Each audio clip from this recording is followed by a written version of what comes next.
vais te laisser parler, ChatGPT. Est-ce que la lombalgie, ça se guérit d'après toi? Ou pas. Jouez prudemment. La lombalgie peut souvent s'améliorer avec le temps et les bons traitements. Attends, ChatGPT, je te coupe. Là, le mot à faire attention, c'est guéri. Est-ce qu'on peut réellement guérir une lombalgie avec des traitements? Effectivement.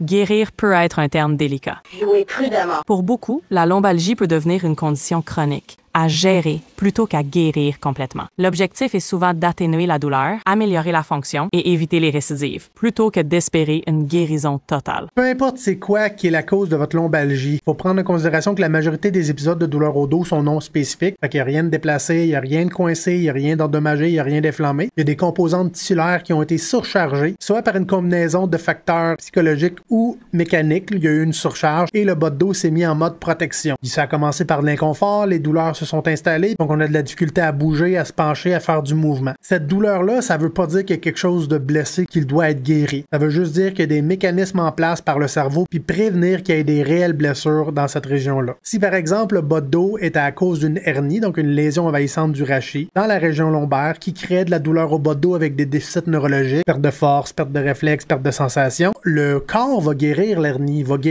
au point qu'elle deviendra plus problématique. Mais c'est pas parce que le corps va guérir une lésion tissulaire comme la hernie qu'il n'y aura plus de douleur, qu'il n'y aura plus d'inconfort. La guérison peut exister puis qu'il y ait toujours de la douleur. La douleur, c'est un marqueur de votre cerveau. Il se rappelle qu'il y a déjà eu une région qui était sensible, qui a été blessée. Fait que quand on est stressé, quand on est fatigué, quand on fait des surcharges mécaniques qui impactent cette région-là plus que d'autres types de régions, le cerveau va vouloir se protéger un petit peu plus qu'une autre région qui n'aurait pas eu cet événement-là, ce trauma-là, cette blessure-là. C'est un excellent point. La douleur est souvent un signal d'alarme du cerveau pour protéger le corps, même après que la blessure soit guérie. C'est pourquoi l'approche pour gérer la lombalgie inclut non seulement des traitements physiques, mais aussi la compréhension des mécanismes de la douleur. En travaillant sur la réassurance, l'éducation et des mouvements adaptés, on aide à reprogrammer cette réponse de protection du cerveau. C'est un équilibre entre la guérison physique et la gestion des perceptions de douleur.